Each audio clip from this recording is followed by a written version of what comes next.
मी भाग्यश्री रेसिपीजमध्ये तुम्हा सर्वांचं खूप खूप स्वागत करते। आज आपण खूप साधी सिंपल अशी पण चवीला अप्रतिम असणारी टेस्टी अशी भाजी कशी बनवायची ते बघणार आहोत। अगदी झणझणीत चमचमीत अशी शिमला मिरचीची भाजी आज आपण बनवणार आहोत। तर अगदी जास्त वेळ न घालवता आपण भाजी बनवायला सुरुवात करूया। इथे एक कढई गरम करून घेतलेली आहे आणि कढईमध्ये मी अर्धी पळी तेल घालून घेते।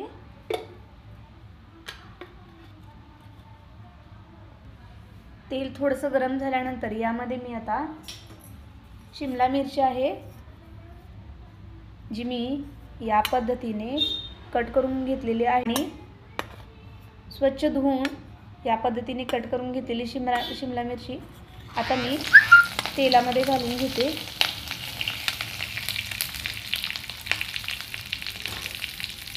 शिमला मिरची त्यामध्ये असणारे बी वगैरे सगळे काढून घेऊन स्वच्छ धुवून मी चिरून घेतलेले आहे। याला आता आपण तेलावरती छान असं परतवून घेऊ। थोडीशी शिमला मिरची मऊ होईपर्यंत आपण याला परतवून घ्यायचं आहे। तर तुम्ही बघू शकता शिमला मिरची आपली छान भाजून झालेली आहे। त्याला मी बाजूला काढून घेते। शिमला मिरची काढून घेतल्यानंतर यामध्ये आता मी तेल घालून घेणार आहे फोडणीसाठी। 2 पळी तेल यामध्ये मी घालून घेतलेलं आहे। आता आपलं तेल छान कडल्यानंतर यामध्ये जिरे घालून घ्यायचे आहेत। अर्धा चमचा जिरे घालून घेतलेले आहेत। त्यानंतर यामध्ये मी 2 कांदे आहेत मीडियम साईजचे चिरून घेतलेले आहेत। बारीक एकदम बारीक असे चिरून घेतलेले आहेत आणि कांदे आता यामध्ये घालून छान आपण गोल्डन ब्राउन होईपर्यंत कांदा भाजून घ्यायचा आहे। कांदा आपण भाजून घेऊया। कांदा आपला पटकन भाजला जावा यासाठी आपण यामध्ये मीठ घालून घ्यायचं आहे थोडंसं।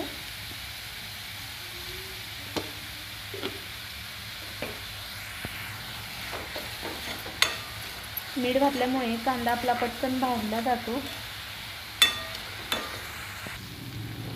कांदा आपला थोडासा भाजून होत आल्यानंतर यामध्ये आपण 2 चमचे आलं लसूण, कोथिंबीर आणि यामध्ये मी सुकं खोबरं वाटून घेतलेलं आहे ते 2 चमचे घालून घेते। म्हणजे कांद्याबरोबर हे देखील आपलं छान परतलं जाईल, भाजलं जाईल। आलं लसूण, कोथिंबीर आणि खोबऱ्याचं जे वाटण बनवलं आहे मी, हे वाटत असताना यामध्ये मी पाणी अजिबात वापरलेले नाही।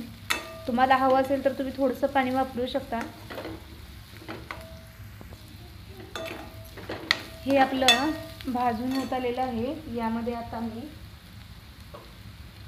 2 टोमॅटो आहेत बारीक एकदम बारीक चिरून घेतलेले आहेत। टोमॅटो सुद्धा मी जसं आपण कांदा अगदी बारीक चिरून घेतला होता तसे टोमॅटो देखील मी छान बारीक चिरून घेतलेले आहेत आणि टोमॅटो हलकासे मऊ होईपर्यंत आता आपण हे देखील छान परतवून घ्यायचं आहे।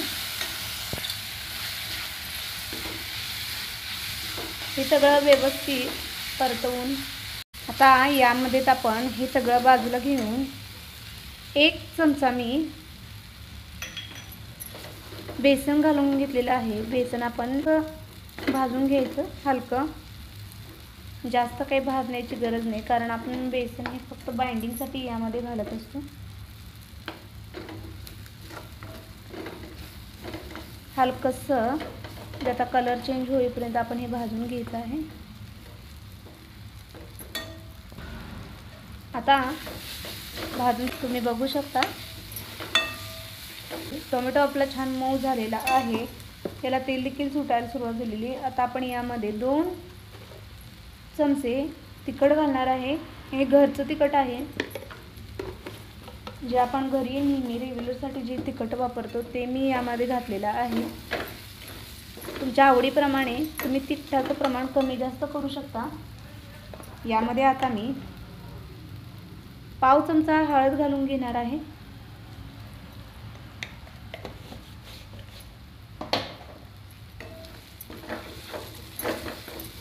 त्याचबरोबर आता यामध्ये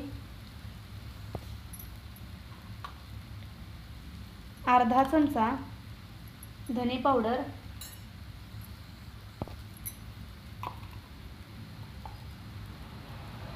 पाव चमचा जिरे पावडर. तुम्ही बघू शकता चमचा माझा थोडासा मोठा आहे म्हणून मी अर्धा आणि पाव चमचा घातलेला आहे. तुमचा चमचा जर छोटा असेल तर तुम्ही त्याप्रमाणे घालू शकता. आता आपण यामध्ये पाणी घालून घ्यायचं आणि अगदी थोडंसं पाणी घालायचं. आता हे सगळे मसाले आणि कांदा, लसूण वगैरे, कांदा टोमॅटो वगैरे आपण छान भाजून घेतल्यानंतर यामध्ये साधारण 1-2 चमचे दही घालायचं. दही नेहमी फ्रेश घालायचं, आंबट नसलं पाहिजे. छान फ्रेश असं दही घालायचं आणि हे सगळं छान मिक्स करून घ्यायचं. छान ग्रेव्ही तर येते त्याने आणि टेस्ट तर अप्रतिम लागते दहीमुळे. तर छान तेल सुटेपर्यंत आपण हाताने असं मिक्स करून घेत हे छान मिक्स करून घ्यायचं आहे. छान याला तेल सुटायला लागलं की आपण यामध्ये थोडंसं पाणी घालूया.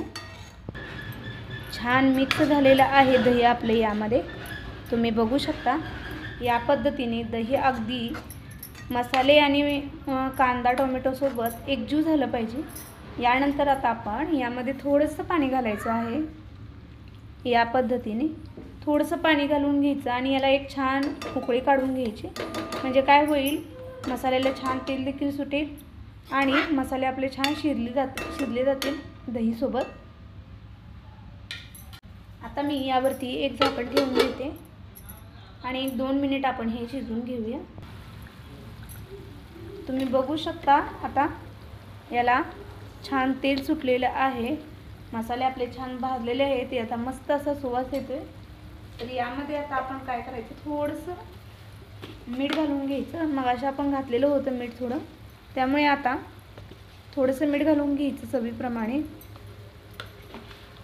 आणि जे आपण शिमला मिरची जी आपण भाजून घेतली होती ती घालून घेऊया यामध्ये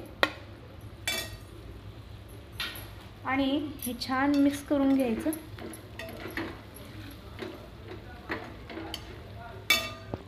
यामध्ये आता आपण वरून थोडीशी बारीक चिरून घेतलेली कोथिंबीर घालूया आणि आता छान एक सगळं मिक्स करून घ्यायचं. तर आता यामध्ये आपण पाणी घालून घेऊया. तुम्हाला जितकं पातळ किंवा घट्ट हवं असेल त्या हिशोबाने तुम्ही पाणी घालू शकता.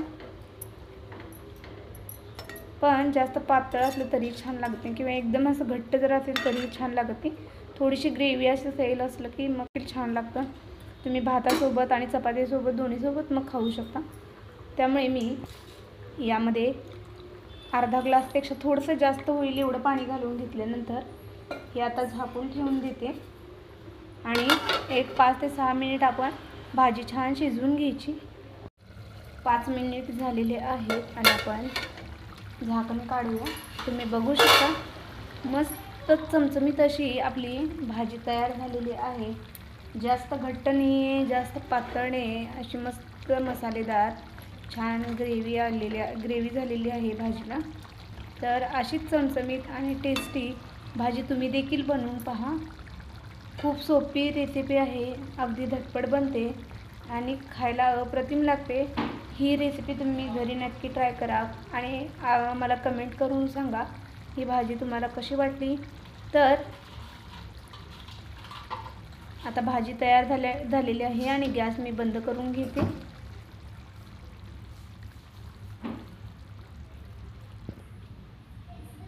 मस्त टेस्टी चमचमीत अशी आपली भाजी रेडी झालेली आहे. तर ही रेसिपी तुम्हाला कशी वाटली कमेंट बॉक्समध्ये मला नक्की कळवा.